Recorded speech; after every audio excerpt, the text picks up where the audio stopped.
देखिए smart connect वाला जो फीचर है ना, जो मोटोरोला के स्मार्टफोन में आपको देखने को मिलता है, वो पहले फ्लैगशिप के जो स्मार्टफोन आते थे मोटोरोला में, उसमें आपको ये फीचर देखने को मिलता था। लेकिन अभी के टाइम में जो बजट वाला स्मार्टफोन है ना, उसमें भी जो है आपको स्मार्ट कनेक्ट वाला फीचर यहाँ पे देखने को मिल जाता था। और जहां तक बात है मोटोरोला के स्मार्ट कनेक्ट फीचर के बारे में, तो अगर आपके पास मोटोरोला का कोई भी डिवाइस है और उसमें स्मार्ट कनेक्ट वाला फीचर अगर दिया गया है, तो ये वीडियो आप लोग के लिए बहुत ज्यादा इंपॉर्टेंट है, क्योंकि इस वीडियो में आपको डिटेल में स्मार्ट कनेक्ट का जितने भी तरह के फीचर है ना, वो एक्सप्लेन करने वाला हूं। उसके बारे में आपको बताने वाला हूं कि भाई कौन सा फीचर किस काम में यहाँ पे आता है। तो बिना स्किप किए हुए देखिएगा, ताकि आपको सारे फीचर्स के बारे में यहाँ पे पता चल पाए। और हमको कैसे पता चले कि आपने बिना स्किप किया है? एक तो आप लोग जब सब्सक्राइब करेंगे तब पता चलेगा, और दूसरा आप लोग हमको कमेंट करके बताएंगे। अब कनेक्शन का जो प्रोसेस है ना, वो सभी में सिमिलर ही टाइप का है, ज्यादा आपको दो पांच नहीं करना। लेकिन उससे पहले मैं आपको बता दूं कि अगर आपको अपने लैपटॉप में इसको कनेक्ट करना है, तो इसके लिए एक एप्लीकेशन आपको पहले से डाउनलोड करना पड़ेगा। वो आपका जो विंडोज का जो स्टोर होता है ना, वहां पे आप स्मार्ट कनेक्ट जैसे ही सर्च करोगे तो आपको इसके एप्लीकेशन मिल जाएगा। उसको आप जैसे ही एक बार इंस्टॉल कर लेते हो, उसके बाद आप आराम से अपने स्मार्टफोन को पीसी के साथ कनेक्ट कर सकते हो, या फिर लैपटॉप जिसमें भी आपने वो वाला सॉफ्टवेयर यहाँ पे इंस्टॉल किया है। जहां तक बात है कनेक्शन के बारे में, तो ज्यादा दो पांच आपको यहाँ पे करने की जरूरत नहीं है। एक केबल आपको अपने पीसी में कनेक्ट करना है, दूसरा केबल आपको अपने स्मार्टफोन में कनेक्ट करना है। जैसे ही आप यूएसबी केबल को कनेक्ट करोगे अपने पीसी के साथ, तो आपको इस स्मार्टफोन में एक पॉपअप दिख जाएगा। चार तरह का ऑप्शन दिखता है, जिसमें से जो पहला ऑप्शन होता है या दूसरा ऑप्शन होता है, उसमें आपको स्मार्ट कनेक्ट का फीचर वहां पे देखने को मिल जाएगा। उस पे आप जैसे ही क्लिक करोगे, उसके बाद आपने जो ऐप इंस्टॉल किया था अपने पीसी पे, उसको भी आपको ओपन कर लेना। जब दोनों को ओपन कर लोगे और यूएसबी केबल यहाँ पे लगाओगे, तो कनेक्शन जो है बहुत ही इजी तरीके से हो जाता है, ज्यादा दिक्कत नहीं होता। और अगर आपको यूएसबी केबल के साथ यहाँ पे कनेक्शन में कोई तरह का दिक्कत हो रहा है, तो क्यूआर कोड को भी जो स्कैन करके आप यहाँ पे कनेक्ट कर सकते हो। एक बार जैसे आपने लैपटॉप को अपने फोन के साथ यहाँ पे कनेक्ट कर लिया, एक मोटो कनेक्ट का यहाँ पे इंटरफेस यहाँ पे आपको देखने को मिल जाएगा, जिसमें जो पहला फीचर यहाँ पे दिया गया है वो ऐप स्ट्रीमिंग का दिया गया है। एक चीज मैं आपको बताना चाहूंगा कि जो स्मार्ट कनेक्ट वाला फीचर है, वो आप अपने पीसी में भी कनेक्ट कर सकते हो, या फिर आपका मॉनिटर में भी कनेक्ट कर सकते हो, यानी कि जो एक्सटर्नल डिस्प्ले वगैरह होता है उसमें भी कनेक्ट कर सकते हो, और साथ ही साथ अपने टैबलेट के साथ भी यहाँ पे कनेक्ट कर सकते हो। अब ऐप स्ट्रीमिंग वाला जो फीचर यहाँ पे दिया गया, इसको अगर आपको इस्तेमाल करना है, तो एक चीज का आपको जरूर से ख्याल रखना है, तो उसमें जो वाईफाई का कनेक्शन है वो सिमिलर होना चाहिए। आपके फोन में भी और लैपटॉप में भी, दोनों में सेम वाईफाई जब कनेक्शन होगा, तभी आप ये ऐप स्ट्रीमिंग वाला फीचर को यहाँ पे यूज कर पाओगे। अब इसमें होता यही है कि आपके फोन में जितने भी एप्लीकेशन है, उसको आप स्ट्रीम कर सकते हो एक्सटर्नल डिवाइसेस में। यानी कि मान लीजिए कि अगर आपको बड़े डिस्प्ले में यूट्यूब वगैरह चलाना है, या कुछ अगर ओपन वगैरह करना है, जो भी एप्लीकेशन वगैरह आप चाहते हो, तो वो सारी चीजें आप वाईफाई के थ्रू यहाँ पे स्ट्रीम वगैरह कर सकते हो। साथ ही साथ आपके दिमाग में ये भी क्वेश्चन उठ रहा होगा कि क्या हम ऐप स्ट्रीमिंग गेम वाले एप्लीकेशन को यहाँ पे कर सकते हैं? तो गेम वाले एप्लीकेशन को आप स्ट्रीम तो कर पाओगे, लेकिन बहुत ज्यादा लैग करेगा, खेलने में बिल्कुल भी मजा नहीं आएगा। तो अगर आपको गेमिंग करना है ना, तो ऐप स्ट्रीमिंग वाले में तो आप अच्छे तरीके से गेमिंग नहीं कर पाओगे, लेकिन एक फीचर मैं अभी आपको बताऊंगा, उसमें आप सीमलेसली जो है बहुत ही अच्छे तरीके से गेमिंग वगैरह भी कर पाओगे। तो उसके लिए जरूर से वेट कीजिएगा। दूसरे नंबर के फीचर के बारे में अगर बात करें स्मार्ट कनेक्ट में, तो आपको यहाँ पे डेस्कटॉप मोड का एक फीचर दिया गया है। अब जैसे कि इसका नाम है, वैसे ही इसका काम है। अगर आप चाहते हैं कि अपने स्मार्टफोन को डेस्कटॉप मोड में यूज करें, यानी कि जो पीसी टाइप का जो मोड होता है, उस टाइप का अगर आपको यूजर इंटरफेस चाहिए, तो यहाँ पे आप डेस्कटॉप मोड को इनेबल करके अपने स्मार्टफोन को पीसी की तरह यूज कर सकते हैं। ये कुछ इस तरह का है कि जो सैमसंग में डेस्क मोड नहीं दिया जाता है, उसी टाइप का यहाँ पे इंटरफेस आपको देखने को मिलेगा। लेकिन यहाँ पे थोड़ा सा प्रॉब्लम ये है कि बहुत ज्यादा स्मूथनेस आपको जो है इसके इंटरफेस में देखने को नहीं मिलने वाला है। थोड़ा सा लैग जरूर करता है इसका इंटरफेस, बट यहाँ पे आप जीमेल ओपन कर सकते हो, अपने नोटपैड को ओपन कर सकते हो, यूट्यूब ओपन कर सकते हो। इन सारे एप्लीकेशन को एक साथ यहाँ पे एक ही पेज पे यहाँ पे ओपन करके आप यहाँ पे मल्टीटास्किंग वगैरह भी कर सकते हो। साथ ही साथ यहाँ पे आपको टास्क बार वाला भी मेन्यू यहाँ पे देखने को मिल रहा है, जिसमें आपको होम बटन मिल जाएगा, सर्च बटन मिल जाएगा, और यहाँ पे आप नोटिफिकेशन वगैरह भी देख सकते हो, और अपने स्मार्टफोन का जो कंट्रोल पैनल होता है उसको भी आप एक्सेस कर सकते हो डेस्कटॉप मोड में। मेरा जो एक्सपीरियंस रहा इसके डेस्कटॉप मोड को लेके, मैं कहना चाहूंगा कि कहीं ना कहीं ये यूजफुल तो है। अगर आपको मल्टीटास्किंग करना एक साथ, अगर आपको बहुत सारे एप्लीकेशन को खोल के यहाँ पे कुछ प्रोडक्टिविटी वाला काम करना है, तो वो आप बहुत ही अच्छे तरीके से यहाँ पे कर सकते हो। बस थोड़ा सा और स्मूथ अगर होता है ना, तो और भी बेटर यहाँ पे होता। अब यहाँ पे जो डेस्कटॉप मोड है, उसको आप दो तरीके से यहाँ पे यूज कर सकते हो। एक आप लैंडस्केप में यूज कर सकते हो, और साथ ही साथ जो दूसरा है वो आपको पोर्ट्रेट मोड में भी आप यहाँ पे इस्तेमाल कर पाओगे। उसी के बगल में एक और आपको फीचर यहाँ पे देखने को मिल जाता है, जो कि है फोन टू पीसी। अब इस फीचर में होता ये है कि जो भी स्मार्टफोन में आप यहाँ पे काम कर, जस्ट लाइक यहाँ पे अगर आपने मैसेज खोला है, या फिर क्रोम खोला है, या फिर कैमरा खोला है, तो वो सारी चीजें आपके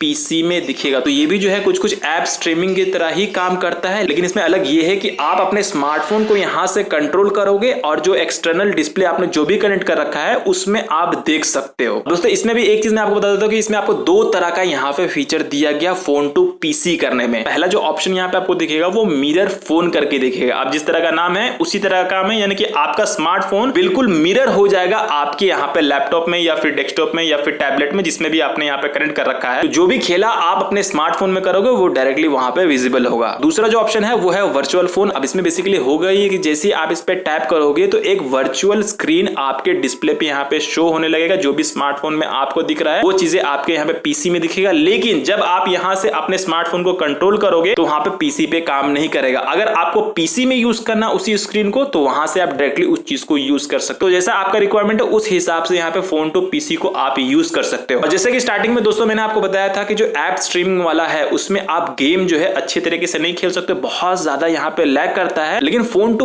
पीसी वाले के केस में ऐसा नहीं होता है। जैसे ही आप अपने स्मार्टफोन को जो है फोन टू पीसी से कनेक्ट कर लेते हो और पहला वाला ऑप्शन अगर आपने चूज कर रखा है तो यहाँ पे जो भी गेम आप अपने स्मार्टफोन में खेलोगे वो डिस्प्ले में बहुत ही स्मूथली आपको यहाँ पे देखने को मिलेगा। बस इसका एक ड्रॉबैक हमको ये लगा कि जो ग्राफिक्स है ना वो थोड़ा सा यहाँ पे कम लगता है, क्योंकि ये मिरर हो रहा है ना। अब HDMI वाला तो कनेक्शन है नहीं कि आपको एकदम बेहतरीन टाइप का यहाँ पे एक्सपीरियंस मिल जाएगा। लेकिन हाँ, अगर आपको रेसिंग गेम करना है या फिर एस्पेल्ट वगैरह करना है या फिर नॉर्मल जो गेम वगैरह होता है वो सारे गेम अगर प्ले करते हो तो वो आप बहुत ही अच्छे तरीके से यहाँ पे प्ले वगैरह कर सकते हो। सबसे बेहतरीन जो हमको स्मार्ट कनेक्ट में जो फीचर लगा है वो चौथा नंबर वाला फीचर है। आप अपने स्मार्टफोन का जो कैमरा है, फिर चाहे वो फ्रंट कैमरा हो या फिर रियर कैमरा हो, उसको आप एज अ वेबकैम यहाँ पे यूज कर सकते हो। ये बहुत ही ज्यादा यूजफुल भी है। अब मान लीजिए अगर आप क्रिएटर हो, फ्रंट कैमरा से आप वीडियोस वगैरह शूट करते हो तो उस केस में तो आप आमने सामने देख के यहाँ पे वीडियोस वगैरह शूट कर ले तो कोई भी तरह का प्रॉब्लम नहीं होता है। लेकिन जब आप रियर कैमरा से शूट करते हो तो यहाँ पे आप देखोगे कैसे कि आपने कैसा फ्रेम यहाँ पे सेट कर रखा है, आप फ्रेम में अच्छे तरीके से आ रहे हो कि नहीं आ रहे हो। रियर कैमरा को एज अ वीडियो रिकॉर्डिंग के लिए अगर आपको यूज करना है और आपको देखना है कि कैसा फ्रेम आ रहा है तो एज अ वेबकैम वाला फीचर को यहाँ पे इनेबल कर लीजिए। आपको अच्छे तरीके से यहाँ पे दिख भी पाएगा और आप अच्छे तरीके से यहाँ पे एडजस्ट वगैरह भी कर पाओ कि भाई फ्रेम मेरा अच्छे से आ रहा है कि नहीं आ रहा है। तो ये तो एक यूजफुल वाला बातचीत हो गया। दूसरा जो हमको इसका यूज लगा ना कि मान लीजिए कि आपको कैमरे से यहाँ पे बैक साइड में कुछ देखना है या कुछ ऐसा जगह पे देखना है जो आप अच्छे तरीके से नहीं देख पा रहे हो, तो भाई वेबकैम वाला फीचर को यहाँ पे आप यूज कर सकते हो। स्मार्टफोन को जैसे आप कनेक्ट कर लोगे, आप नीचे लेके जाइए, देखिए हेयर कटिंग वगैरह किस टाइप का किया हुआ है, कान वगैरह में भी देख सकते हैं। कुछ केसेस में ऐसा कभी कभी ऐसा यूज पड़ जाता है कि हमें कुछ ऐसा एरिया का फुटेज वगैरह चाहिए होता है जो कि हम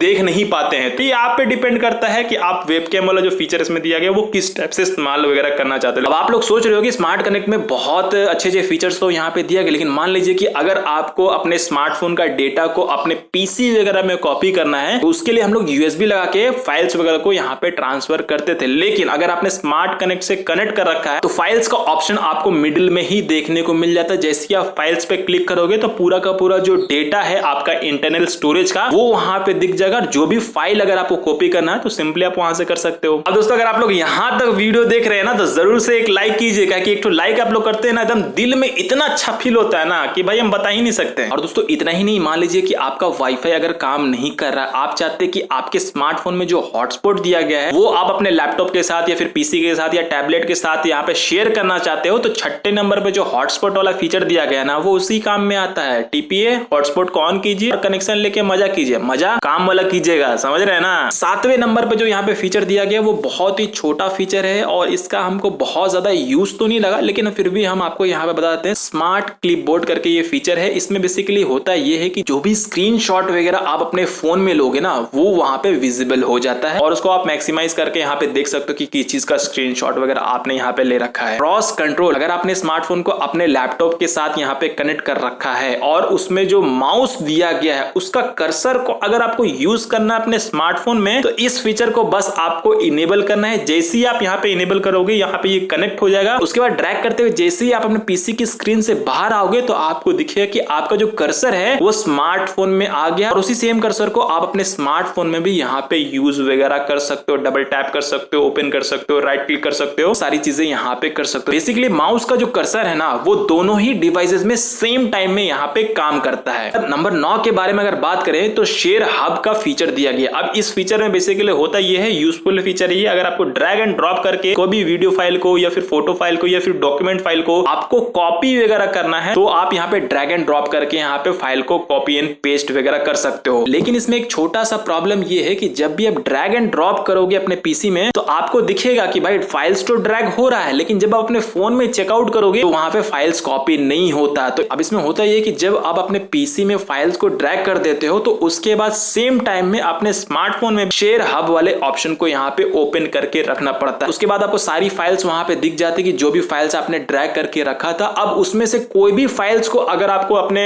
फोन में कॉपी करना है तो उसके लिए आपको सेलेक्ट करके यहाँ पे डाउनलोड करना पड़ता है। उसके बाद जो है वो फाइल आपके फोन में यहाँ पे दिखता है। अब दोस्तों मेरे हिसाब से स्मार्ट कनेक्ट में जो भी फीचर था, जितने भी तरह के फीचर थे, वो सारा मैंने यहाँ पे एक्सप्लेन करने की कोशिश की है। अब अगर आप लोगों को कोई क्वेश्चन है, कोई क्वेरीज है तो नीचे कमेंट सेक्शन में जरूर पूछेगा, लेकिन जाते जाते सब्सक्राइब जरूर कर दीजिए, कहे कि आप ही लोग के लिए हम सिर्फ वीडियो बनाते हैं। ठीक है, मिलते हैं नेक्स्ट वीडियो में, तब तक के लिए आप सभी लोग अपना ख्याल रखिए।